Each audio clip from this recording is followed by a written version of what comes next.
దీంట్లో వచ్చే ప్రయత్నం చేస్తాడేమో తెలియదు. ఏది చేసినా అసలు పవన్ కళ్యాణ్ ఎక్కడ పోటీ చేస్తున్నాడో తన సీట్ అని చెప్పుకునే పరిస్థితి ఉంది. ఈ రోజు వచ్చినట్లు ఆయన ఉన్నట్లేదు అనుకుంటా. ఆయనది లేదు, తనది లేదు. ఇప్పటికే డెసిషన్ తీసుకుంటే ఎక్కడ పోటీ అని చెప్పిండి అలాగా, అది రాలే. కుప్పమన్నా ఉందా? కుప్పం అనౌన్స్ చేశాడా? తను అనౌన్స్ చేశాడు. ఈయనదైతే అది కూడా చెప్పుకునే పరిస్థితి ఉన్నట్ల. కనీసం తన సీటు తను కూడా చెప్పుకోలేకపోతున్నాడు. మరి అది కూడా ఆఖరణ చంద్రబాబు నాయుడు అన్ని ఈక్వేషన్స్ చూసి ఎక్కడ పొమ్మంటే అక్కడ పోతాడేమో తెలియదు. 24 సీట్లు జనసేన పోటీ చేస్తానని చెప్పి పవన్ కళ్యాణ్ అన్నారు సార్, కానీ 5 సీట్లు మాత్రమే ప్రకటించారు. అంటే మిగతా సీట్లో క్లారిటీ లేరా, అభ్యర్థి లేరా? చెప్తున్నా కదా, మిగిలిన సీట్లు చంద్రబాబు నాయుడు డిసైడ్ చేయాలి. అది జనసేన కూడా ఈయనే ఇవ్వాలి. అసలు ఫస్ట్ థింగ్ 24 సీట్లు, అసలు 175 వైఎస్ఆర్సీపీ నిలబడినాం. 2014 మాకున్న ఇది వచ్చి 18 సీట్లలో పోటీ చేయడం ఒకటే.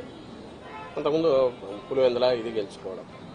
అలాంటిది 2014లో ఎన్నికలకు మొత్తంగా ప్రిపేర్ అయ్యాం. అంతకుముందు స్థానిక సంస్థలు కానీ అంటే రాజకీయ పార్టీ విశ్వసనీయత కలిగిన నాయకుడు ఉంటే ఆ పార్టీ స్ట్రక్చరు 175 కాన్స్టిట్యున్సీలు 175 పెట్టాము. తెలంగాణలో కూడా ఎక్కడైతే మేము వద్దనుకున్న చోట కూడా కొన్ని చోట్ల పెట్టాము. 6% ఓట్స్ ఆ రోజు తెచ్చుకున్నాం పోటీ.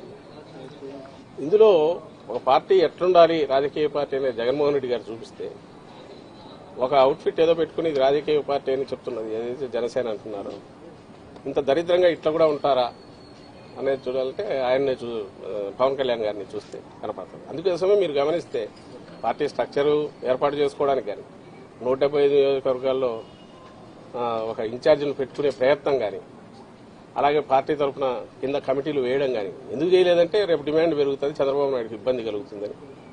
జస్ట్ ఊరికే పార్టీ పేరు, గాజు గ్లాస్ గుర్తు ఈ రెండు పెట్టుకున్నాడు. అండ్ నేను ఇంతకుముందు అన్నట్టు 100% ఓన్డ్ సబ్సిడరీ కింద చంద్రబాబు నాయుడు అందరిని డిసైడ్ చేస్తాడు. ఇక్కడ విమర్శలను అక్కడ తీసుకెళ్లొచ్చు. అది ఇంకా ఆలోచించుకోవాల్సింది ఈయన మీద హోప్ పెట్టుకుని పవన్ కళ్యాణ్ మీద ఇన్నాళ్ళు కలలు గంటూ వచ్చిన వాళ్ళు ఎవరన్నా ఉంటే వాళ్ళు ఆలోచించుకోవాలి. వాళ్ళ పరిస్థితి ఏంది, వాళ్ళ ఆఖరికి ఏమి ఇది అవుతుంది అనేది వాళ్ళు ఆలోచించుకోవాలా. ఇప్పటికైనా రియలైజ్ కావాలా.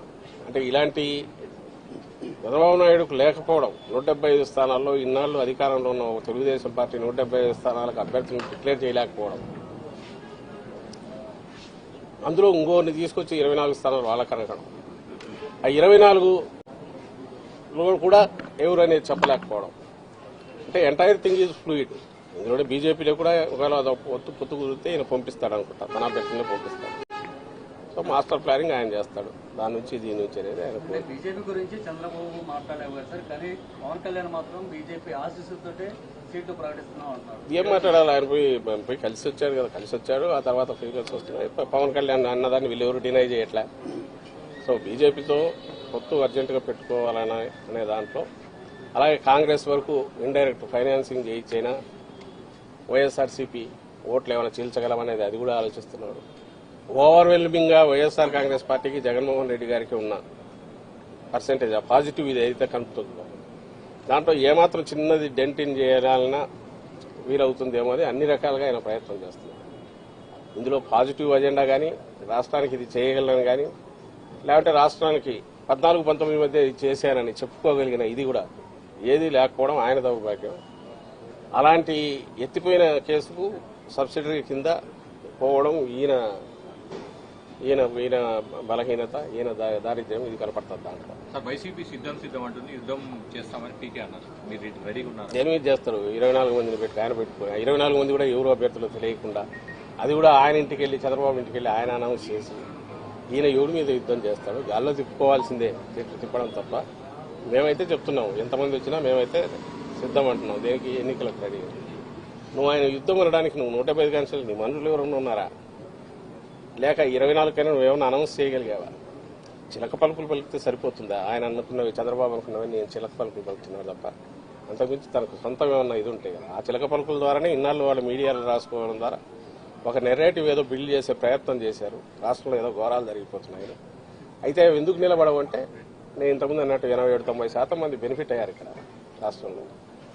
ఏదో ఒక రకంగా కన్సిస్టెంట్గా అవుతున్నారు. వెల్ఫేర్ కావచ్చు, డెవలప్మెంట్ కావచ్చు కళ్ళ ముందు కనపడుతుంది. అది కంటిన్యూ కావాలని అందరూ ఓవర్వెల్మింగ్ కోరుకుంటున్నారు. కాబట్టి వీళ్ళ ఏ ఎత్తుగడలు వేసినా అవి అయితే నిలబడవు. బీజేపీతో పొత్తున ఆల్రెడీ ప్రయత్నాలు చేశారు. ఇప్పుడు ఇద్దరు రెండు పార్టీలు అనౌన్స్ చేశారు. అంటే బీజేపీతో పొత్తు లేనట్టని భావిస్తున్నారు. బీజేపీ పొత్తు పెట్టుకోవాలని ఆత్రంగా ఉన్నాము. అయిపోయింది ఆల్మోస్ట్. నిన్న చార్టర్డ్ ఫ్లైట్ అన్నారు, మొన్న పోతున్నాం అన్నారు. పవన్ కళ్యాణ్ బయటకు వెళ్ళిపోయమంటారు, నెక్స్ట్ చంద్రబాబు పోతాడన్నారు. వాళ్ళు ఎవరు పెట్టుకునేది అదొక పార్టీ. సరే ఇది జనసేన కాదు కానీ ఈయన చంద్రబాబు నాయుడు ఒక పార్టీ అని ఆయన చెప్పుకుంటున్నాడు కాబట్టి వాళ్ళ నిర్ణయం పెట్టుకుంటారు లేదా. కానీ పెట్టుకునే దానికి వెంపర్లాడుతున్నాడు. అది పెట్టుకుని తద్వారా ఏదన్నా కొంత ఓట్లు గెయిన్ చేసుకోవాలని చూస్తున్నాడు. సకల శక్తులు కూడగట్టుకుని మమ్మల్ని ఢీకొనాలని చూస్తున్నాడు. లాస్ట్ డిచ్ ఎఫర్ట్స్ అంటారు కదా, దింపుడు కళ్ళ మాస, దాంతో ప్రయత్నం చేస్తున్నారు అనే దాంట్లో భాగంగా ఆయన పోయి అమిత్ షాను కలవడము, బీజేపీ వాళ్ళతో లోపాయికారిగా ఈయన ఏజెంట్లు ఉన్నారు కదా అక్కడ టీడీపీలోంచి బీజేపీలో ఉన్న 4-5 నాయకులు, వాళ్ళ ప్రయత్నాలు ఇవన్నీ మీ మీడియాలో మీరే రాస్తున్నారు, బయటకు వస్తున్నాయి. అంటే ప్రయత్నాలు అయితే చేసుకుంటున్నాడు. ఈ లిస్ట్ లో సామాజిక న్యాయం కనిపించింది. అభ్యర్థులుగా పెట్టి రాష్ట్రం మీద కుదురుతుందని చంద్రబాబు అంటున్నారు. ఏది వైసీపీ రౌడీలను అభ్యర్థులుగా పెట్టి రాష్ట్రం మీద కుదురుతుందని చంద్రబాబు అంటున్నారు. ఆయన ఏదన్నా అనుకోవచ్చు, ఎవరు అనేది ప్రజలకు తెలుసు. ఆయన కేవలం పడికట్టు మాటలు 4 పెట్టుకునేందుకు మాత్రం ఎవరు ఇది అవుతుంది. ఈరోజు ఇది అంటున్నాడు, రేపు ఇంకొకటి అంటాడు. అసలు రాష్ట్రం నాశనం అయిపోతుంది అంటాడు, ఇంకో శ్రీలంక అయిపోతుంది అంటాడు. ఈయనేమో మరి ఆయన అనౌన్స్ చేసేవేమో మన ఎప్పుడో లెక్కేస్తే 30,000-40,000 కోట్లు అవుతుంది ఒక స్కీమే ఆయన చెప్పినట్టు ఇస్తే. కానీ ఎప్పుడు ఇవ్వడు తెలుసు, అందులో 0.5% ఏమైనా ఇస్తే ఇస్తాడు. గతంలో హిస్టరీ మనం చూస్తే అలాంటిదే ఉంది ఆయన హిస్టరీ అంతా. జనం నమ్ముతారు, జనం గొర్రెల్లాగా నమ్ముతారు. తను 5 ఏళ్ళు అయిపోయింది కాబట్టి మర్చిపోయి ఉంటారని అనుకుంటున్నాడు కాబట్టి ఆయన ఏదైనా మాట్లాడతాడు. మామూలు ఉద్దేశించి కూడా ఎలాంటి మాటలైనా మాట్లాడతాడు. బట్ అల్టిమేట్గా ప్రజలు అనుభవించినారు, ఆ పీరియడ్ అనుభవించినారు. పాజిటివ్ సైడ్ ఈసారి కూడా వాళ్ళ ఎక్స్పీరియన్స్ డిఫరెంట్గా ఉంది. ఫస్ట్ టైం ప్రజలది వైఎస్ఆర్సీపీ పాలనలో.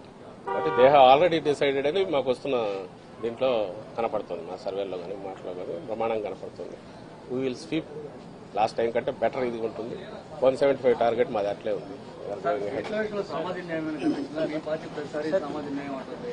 ఇప్పుడు ఇస్తే అదేమైనా కనిపించిందా స్టేట్ పాలసీ? అసలు అది ఆ లిస్టే దానికి ఒక ఇది లేదు, శాంక్టిటీ లేనప్పుడు దాంట్లో మళ్ళీ దానికోసం వెతకడం అది చూసేది. ఇంకా అందులో అనౌన్స్ చేయాల్సింది. అతను సామాజిక న్యాయం మా వైపు నుంచి అయితే ఒకరితో పోల్చుకోవాల్సిన పరిస్థితులు అయితే లేవు. ఈయన క్రియేట్ చేసిన బెంచ్ మార్క్ ఏదైతే ఉందో జగన్మోహన్ రెడ్డి గారు, అది దాని దగ్గరికి రావాలంటే వీళ్ళ వల్ల జన్మలో కాదు. ఎందుకంటే వీళ్ళు ఎప్పుడు ఆ తరహా ఆలోచించలే. సోషల్ ఇంజనీరింగ్ గురించి ఆ ధైర్యము చేయలే. ఒక జగన్మోహన్ రెడ్డి గారు ఎందుకు చేయలేరంటే ప్రజలతో డైరెక్ట్ ఆయన దీంట్లోకి వెళ్ళిపోయారు. అండ్ ప్రజలు ఆయన్ను పూర్తి నమ్ముతున్నారు, విశ్వసించారు.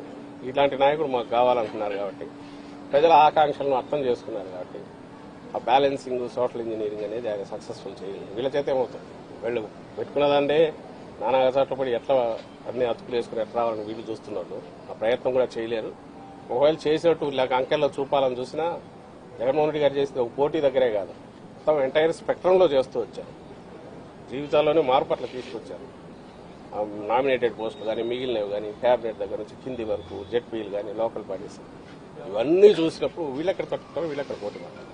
మన ఊరికే పిగ్మీలాగా ఎట్లా మరుగుజుల్లాగా ఉండాల్సింది తప్ప ఆ విషయంలో సోషల్ ఇంజనీరింగ్ అంతకుమించి అయితే వాళ్ళు చేయగలిగింది.